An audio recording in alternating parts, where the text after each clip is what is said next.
두 가지 주제에 대해서 말씀을 드렸죠. 한 가지 주제는 이제 교회에 대해서 계속 말씀을 드렸고, 첫 네 주는 교회의 네 가지 속성에 대해서, 그리고 지난 주일에는 선교적 교회가 무엇인지, 그것이 왜 성경적인 교회의 모습이고 우리 모두에게 해당되는 하나님의 말씀인지 여러분에게 말씀을 드렸어요.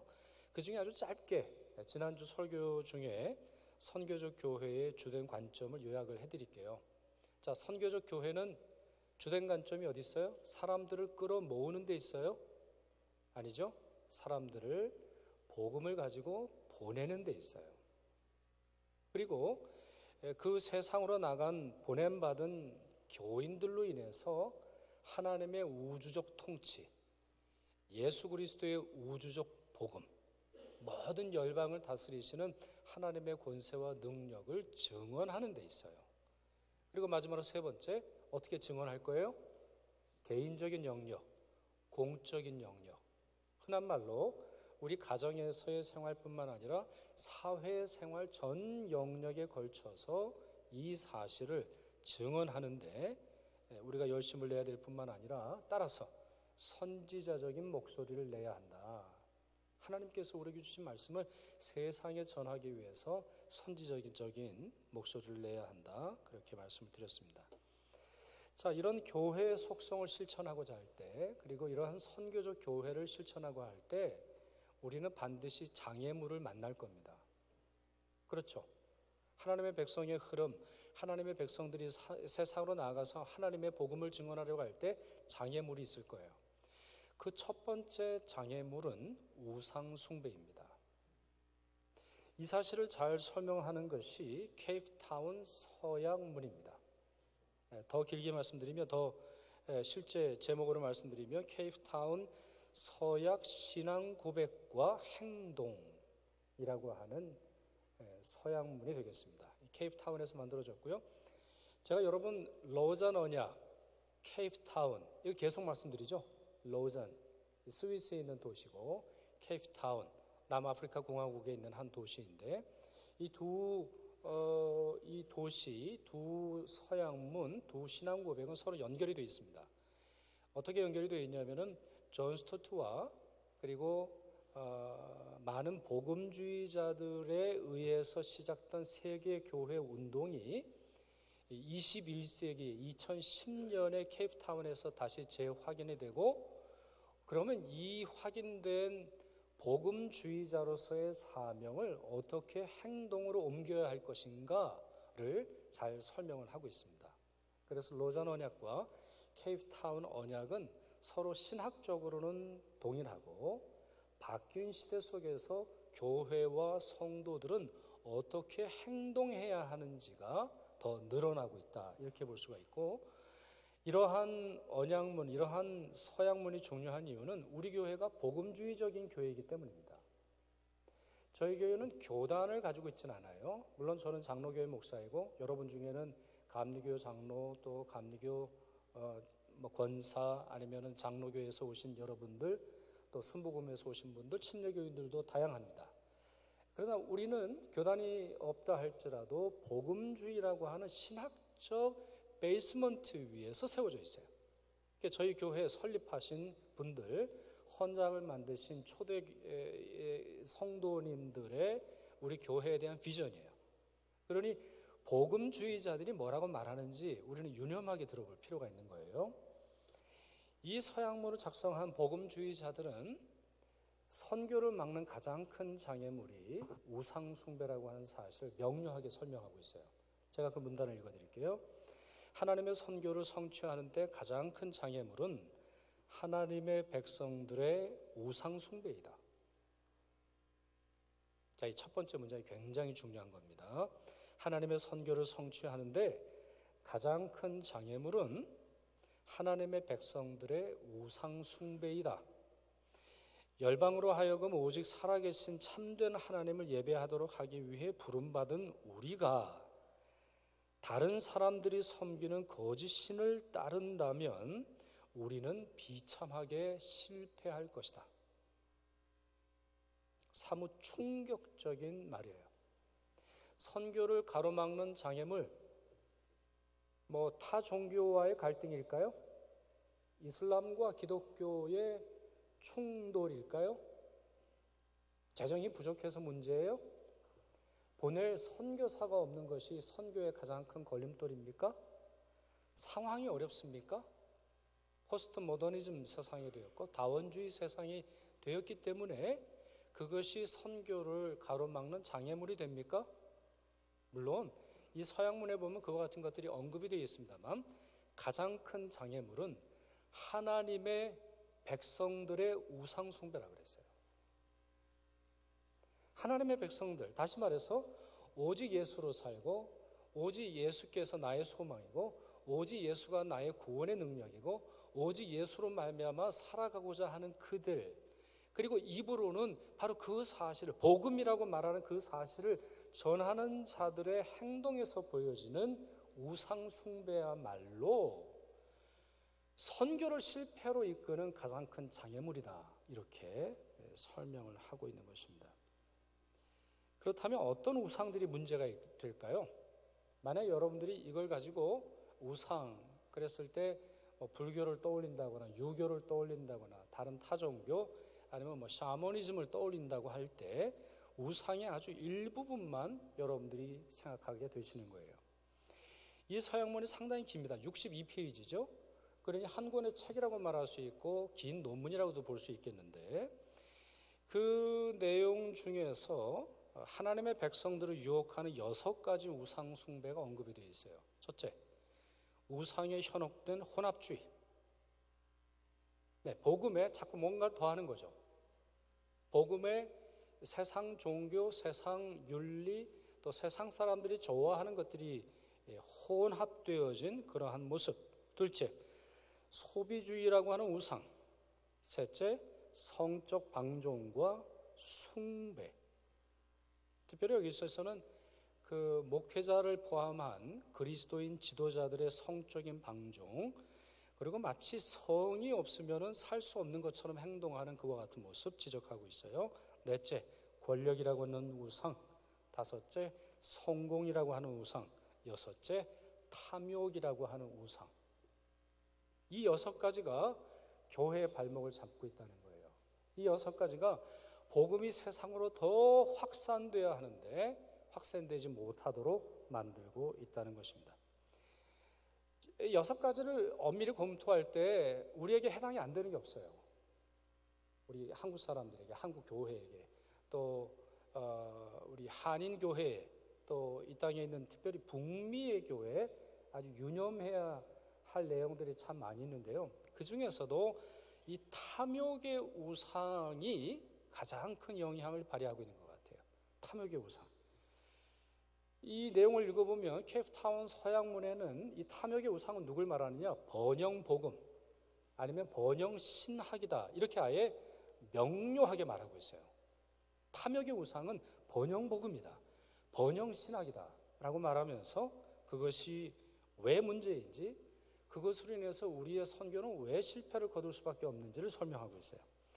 내용이 긴데 그 내용 중에 여러분에게 좀 소개하기 위해서 몇 문단을 제가 읽도록 하겠습니다.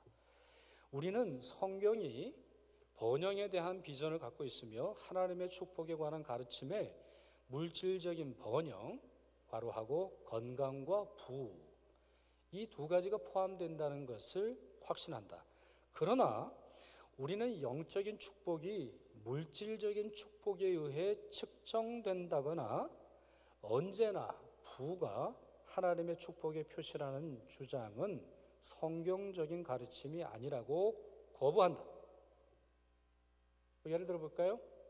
처음에 은반지를 끼고 있다가 금반지를 끼고, 금반지를 끼고 있다가 1캐럿 다이아몬드 반지를 끼고, 그리고 그것이 10캐럿 다이아몬드가 돼서 점점점 내 부가 늘어나면 늘수록 하나님이 주신 복도 늘어나는 것처럼, 내 믿음이 늘어난 결과인 것처럼 우린 그렇게 생각할 수 없다는 거예요. 또 계속해서 말하죠. 성경은 부가 언제나 착취와 속임수, 부패에 의해서도 획득할 수 있음을 가르친다. 특별히 이제 한국 크리스천들의 그 전설 있잖아요. 예를 들어서 예수 잘 믿으면 부자 된다. 예수 잘 믿는 나라를 보면 하나같이 부자가 됐다. 이런 말들을 하는데 복음주의자들은 그런 말을 거부해요. 그러니까 그 말도 틀린 말은 아닐 수 있는데, 그러니 부가 항상 좋은 것이냐? 그건 아니라는 거예요. 어떤 악한 사람도 부자가 되지 않던가요? 착취하고 속임수를 쓰고 부패에 의해서도 부가 늘지 않던가요? 하나님을 잘 믿음으로 말미암아 하나님이 주시는 복이 있지 않던가요? 동시에 하나님을 이용하면서도 얼마나 많은 사람들이 부자로 살아갑니까? 자, 문장이 계속됩니다. 또한 우리는 빈곤과 질병, 이른 죽음은 명백하게 하나님의 저주와 부족한 믿음의 증거, 저주의 결과라는 주장도 거부한다. 최근에 어떤 분들은 그런 말씀을 하세요. 코로나 바이러스를 보면 하나님의 저주다, 하나님의 징계다, 이런 말씀들을 하시는데, 무슨 근거로, 어떠한 근거로 명백하다고 말할 수 있을까요? 우리는 어떤 질병, 어떤 문제를 향해서 이건 명백하게 하나님의 저주야, 이건 하나님의 벌이야, 말할 수 있을까요? 실제로 성경시대의 사람들 속에서도 겸손함으로 자기에게 찾아온 질병의 뜻을 물어가면서 하나님의 은혜를 구한 성도들이 얼마나 많이 있습니까? 물론 어떤 경우에 있어서는 하나님의 심판이 전염병을 보내셔서 아람을, 아니면 여러 민족들을 하나님께서 심판하는 것이 있습니다만, 의인들이 받는 환난도 있지 않던가요? 욥은 하나님의 의인이었음에도 불구하고 그는 오랫동안 질병 속에서 있었고, 자기가 왜 병에 걸렸는지 그는 알지 못한 상태에서 사람들, 명백하게 그건 너 죄 때문이야 말하는 사람들로 인해 큰 고난을 당하지 않던가요? 그렇게 이 복음주의자들은 명백한 하나님의 저주, 이것이 질병이나 이른 죽음이나 빈곤이다, 이렇게 말할 수 없다는 것이죠. 내용은 계속됩니다. 하나님의 능력과 승리를 찬양하는 것은 환영할 만하다. 그러나 번영 복음을 진지하고 열정적으로 추구하는 많은 사람들의 가르침은 성경을 벗어나 있을 뿐 아니라 그들의 행위와 삶이 윤리적이지 않으며 그리스도를 닮았지도 않다. 보통은 그러한 이들은 진정한 복음 전도를 기적을 추구하는 것으로 대체하고 회개로의 요청을 설교자가 소속된 단체에 헌금하는 것으로 대신한다. 아주 전형적인 심각한 문제를 지적하고 있죠. 대개 이제 텔레반젤리스트 이렇게 말합니다. 우리 텔레비전 이벤젤리스트를 줄여서 텔레반젤리스트를 말해요. 이분들의 설교의 대부분은 헌금으로 끝납니다.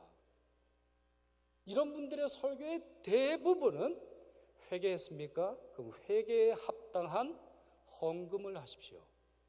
이와 같은 것으로 결론을 내리는 것을 볼 수 있습니다. 우리는 많은 교회들에서 이러한 가르침이 영적으로 해를 끼치고 불건전한 영향력을 발휘하고 있음을 탄식한다. 그러면서 이렇게 결론을 내리고 있어요. 이러한 이유로 우리는 번영 복음은 거짓된 복음이라고 분명하게 말한다. 따라서 우리는 균형 잡힌 성경적 기독교와 양립하지 않는 번영에 대한 지나친 가르침을 거부한다. 이게 복음주의자들의 서약, 또 복음주의자들의 선언이죠. 여러분, 우리에게 세상으로 보내졌다라고 하는 이 사실이 있지 않을 때 우리는 굳이 이런 거 고민할 필요가 없어요. 우리가 구원받아서 천국 가면 되잖아요. 우리가 구원받았으니까 그냥 천국 가는 걸로 만족하면 된다면 이런 문제에 우리 그렇게 고민할 게 없어요. 아니면 세상에 살아간다 할지라도 세상을 저주하고 세상에서 우리 담을 치고 세상 사람들 건너오지 못하게 하고 또 우리와 만나지 못하게 함으로 말미암아 우리에게 혼합주의, 번영복음, 아니면 성공이나 아니면 수많은 우상숭배에 영향을 끼치지 못하도록 하면 될 거 아니에요. 그런데 여러분, 우리는 주님이 세상으로 보내셨거든요. 주님께서 우리를 세상으로 보내셔서 그 우상이 가득한 그 한복판에서 살도록 하셨단 말이에요. 지난주도 말씀드렸고 여러분들 잘 아시잖아요. 주님은 우리를 세상의 소금이다. 주님은 우리를 세상의 빛이다 하셨어요.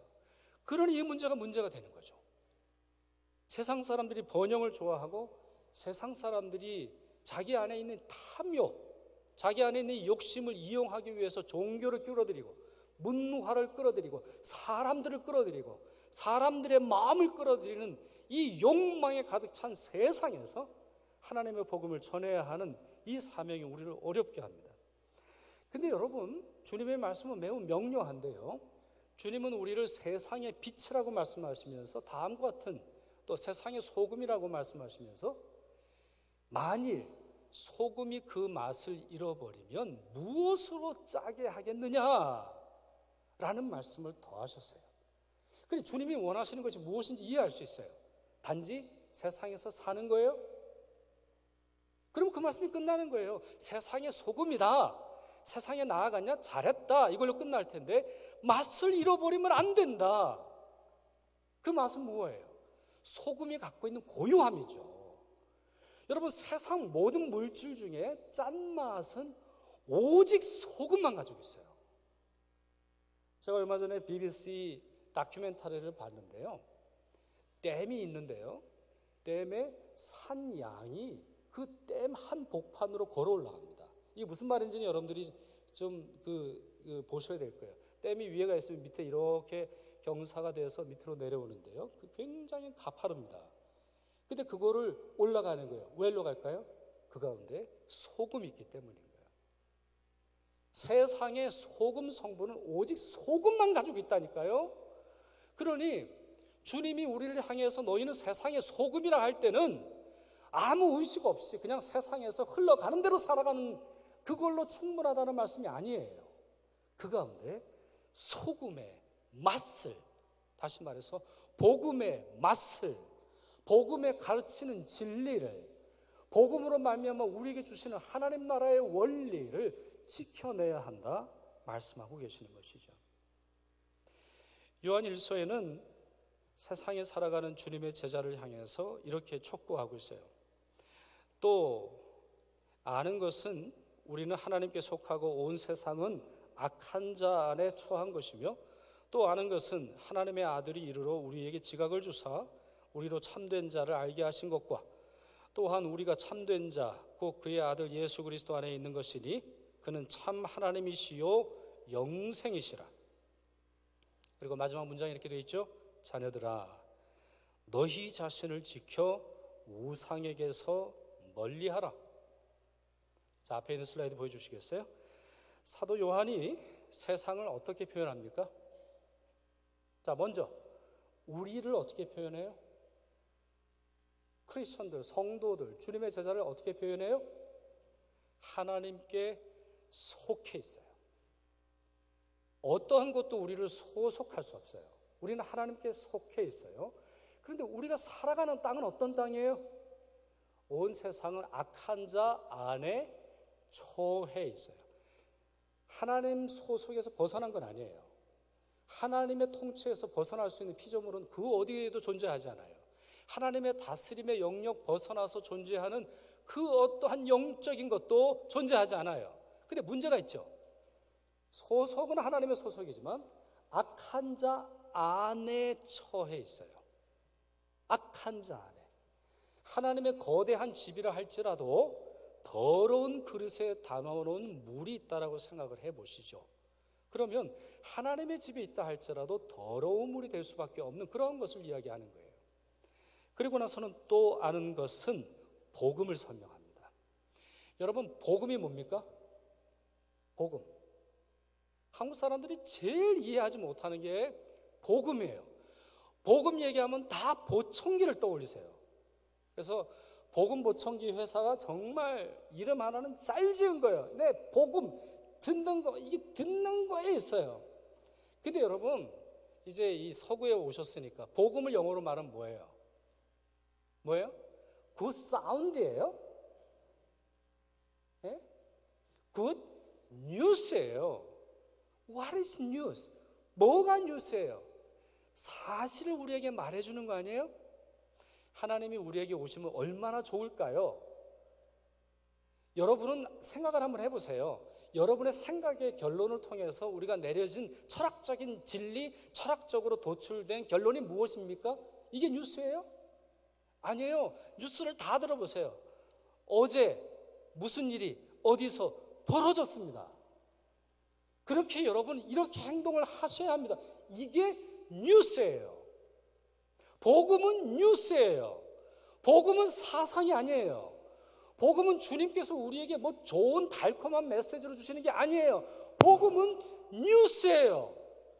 복음은 예수 그리스도로 말미암아 우리에게 이미 임한 하나님의 나라, 그리고 예수 그리스도의 재림과 함께 우리에게 다시 완전하게 완성될 하나님 나라에 대한 뉴스예요. 그 뉴스를 듣는 것인데, 이 요한일서는 그 복음을 아주 짧게 기가 막히게 설명을 하고 있어요. 이렇게 말하고 있죠. 우리에게 지각을, 그 앞에 하나님의 아들이 이르러 우리에게 지각을 주사 우리로 참된 자를 알게 하신 것과 또한 우리가 참된 자 곧 그의 아들 예수 그리스도 안에 있는 것이니 그는 참 하나님이요 영생이시라. 예수가 참 하나님이요 영생이더라. 예수 믿는 자가 하나님에 속해 있고 영생을 받을 것이다. 이게 굿뉴스예요. 그런데 이런 굿뉴스를 가지고 있는 하나님의 자녀도 조심해야 될 게 있죠. 그게 뭐라고요? 너희 자신을 지켜 우상에게 멀리하라. 이와 같은 복음이 끊임없이 공격을 받을 것이다. 이와 같은 복음이 어리석다고 말할 것이다. 이와 같은 복음이 전해지지 않도록 수많은 우상들이 덤벼들 것이다. 그러니 너희 자신을 지켜 동시에 무엇을 지킬 수 있어요? 복음을 우상 숭배로부터 지켜내라 말씀하고 계신 것이죠. 이미 읽어드린 내용인데요. 케이프타운 서양문에서 선교를 가로막는 가장 큰 장애물은 하나님의 백성들의 우상 숭배다 말씀을 드렸고, 그리고는 문장이 이렇게 되어 있어요. 열방으로 하여금 오직 살아계신 참된 하나님을 예배하도록 하기 위해 부름받은 우리가 다른 사람들이 섬기는 거짓 신들을 따른다면 우리는 비참하게 실패할 것이다. 이미 설명을 드렸죠. 우리가 우상 숭배에 빠진다면 우리의 말, 우리의 마음, 우리의 행동이 우상 숭배로 가득하다고 할 때 우리의 선교는 실패하고 맙니다. 그렇다면 그 반대도 사실이 아닐까요?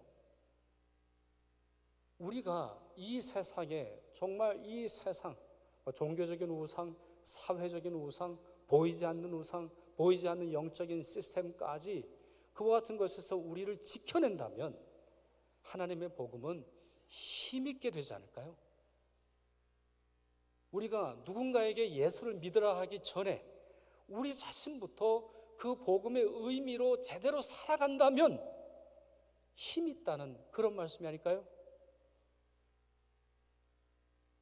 에베소서에서 바울이 사역을 할 때 매우 길게 사역을 합니다. 2년 6개월 사역을 해요. 그리고 2년 동안 날마다 두란노 소원이라고 하는 것에서 하나님 나라와 관한 것에 대해 설명합니다. 뭐에 대해 설명했다고요? 제가 뭐라고 말씀드렸죠? 네. 지금 조는 분이 있어서 이런 말씀 드리는 건 아니에요. 네. 뭐에 대해서? 2년 동안? 뭐에 대해서요? 2년 동안 날마다 하나님 나라에 대해서 전했어요. 핵심은 여기 있는 거예요.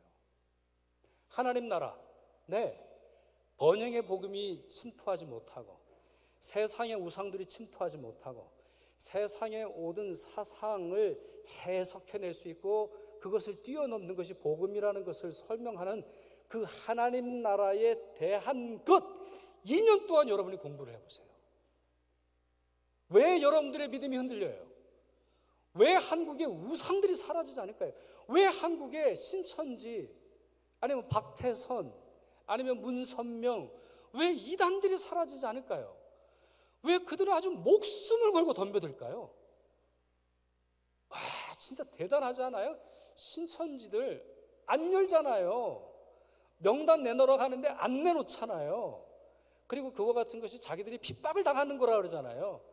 참, 해석을 해도 아주 가관으로 해석을 하고 있어요. 왜 사라지지 않을까요?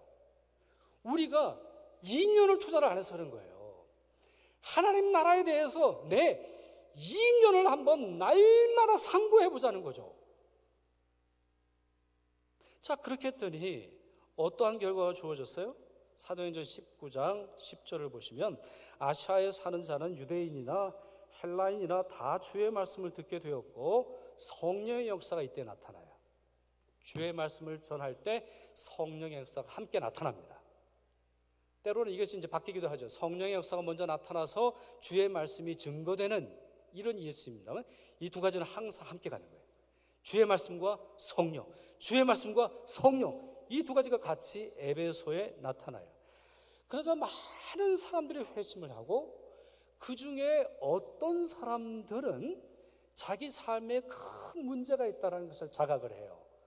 그리고는 많은 사람들 앞에서 마술과 관련되어 있는 책을 불살라요.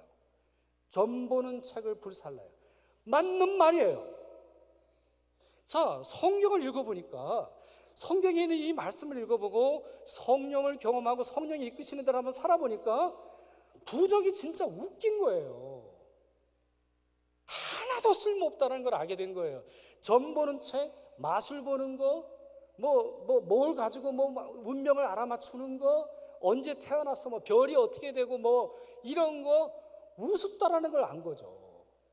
오직 복음이 우리를 살고 우리를 생활하게 하고 내 죽은 이후에 천국을 보장할 뿐만 아니라 천국 가기 전에 내 삶에 거룩함을 주는 유일한 원리를 깨닫게 돼요. 당연하죠. 쓰레기는 버려야죠. 어느 누가 집안에 쓰레기가 가득한데 그걸 안 버리겠어요? 모르니까 안 버리는 거예요. 여러분, 우리는 왜 못 버려요? 언젠간 가겠지가 아니라 언젠간 쓰겠지, 이러니까 못 버리는 거 아니에요? 언젠간 쓰겠지. 언젠가는 하나님의 복음이 더 이상 효력을 발휘하지 못할 때 저건 쓰여지겠지. 하나님의 말씀으로 온전히 살아간다고 어떻게 인간이 그렇게 살아가? 그러니 못 버리는 거예요. 그러니 다리를 이상하게 뻗고 있는 거죠. 제가 지금 여기 앞에 가로막혀 있어서 보여드릴 수는 없습니다만 한 다리는 하나님, 한 다리는 세상에 걸쳐가지고 이상한 형태로 살아가는 거예요. 이 사람들은 깨달아요. 그럴 필요가 없구나. 그래서 이와 같은 것들을 공개적인 장소에서 불을 태워요. 그러자 두 가지 결과가 나타났음을 사도행전 19장이 설명하고 있어요. 첫째, 자 20절 말씀입니다. 이 말씀 우리 같이 읽죠. 영어로는 빼고 우리 한글만 읽겠습니다. 시작. 이와 같이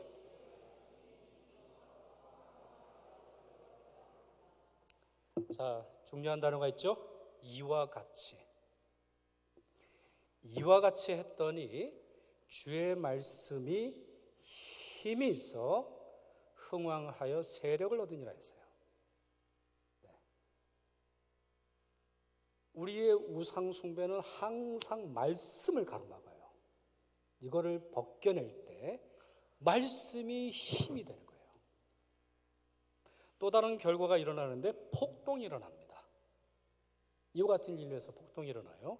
폭동을 일으킨 사람의 이름이 나오죠. 데메드리오라고 하는 우상 장사꾼인데 시민들을 성동을 하고는 이 시민들로 하여금 이와 같은 우상 보는 책, 점치는 책을 불사하는 일을 사회 문제로 만들어요. 이들이 하는 내용, 이들이 하는 말은 아주 심플해요. 지금 이 데메드리오가 사람들을 설득할 때 하는 말이 있는데 이 크리스천들이라고 하는 사람들이 주장하는 핵심은 하나라는 거예요. 아주 잘 알았어요. 아주 잘 알았어요. 기가 막히게 알았어요. 왜냐하면 에베소 교회 교인들이 기가 막힌 교인들이었으니까. 어설픈 교인이었으면 이 진리를 몰랐어요. 그들이 이렇게 말합니다. 데메드리오가 이렇게 말해요. 야, 저들이 주장하는 건 사람의 손으로 만든 거는 아무 쓸모 없다라고 지금 주장하고 있는 거야. 그러니 말씀 슬라이드를 보여주세요. 우리의 이 영업이 천하여질 위험이 있을 뿐 아니라 큰 여신 아데미의 신전도 무시당하게 되고 온 아시아와 천하가 위하는 그의 위엄도 떨어질까 하노라. 여기서 여러분 주목할 만한 단어가 있죠. 이 영업. 우상 파는 사람 집 하는 말이에요. 자기 하는 일을 뭐라고요? 이 비즈니스. 이 돈벌이, 두려워 떠는 사람들을 이용해서 우상을 팔아서 돈벌이하는 이 영업이 천하여질 위험이 있다. 기가 막히게 하는 거예요. 복음이 세상에 전해질 때 무엇이 문제가 되는지 그들은 잘 알았어요. 사람들의 마음을 유혹하는 우상들이 영업하는 경제, 영업하는 정치, 사람들의 문화 속에 사회적 신념에 박혀있는 그 많은 것이 실제로는 영업일 뿐이라고 하는 사실을 스스로 고백을 해요. 이 사실이 매우 중요한데 논리적으로 이렇게 설명할 수 있죠. 성도가 예수 그리스도의 복음을 듣고 성령의 충만함으로 말미암아 자기 안에 있는 우상을 버렸더니 하나님의 말씀이 흥왕하여서 세력을 얻고 세상에 감추어진 우상이 드러났어요. 왜 사람들이 저걸 따르는지, 정말 아무 쓸모도 없는 천하고 아무 쓸모없는 쓰레기와 같은 것이라는 사실을 드러냈어요. 무엇이? 성도들이 우상 숭배를 중단할 때. 우상은 타 종교만이 아니에요. 우상 숭배는 타 종교에 입문하는 후 끝나는 것이 아니에요.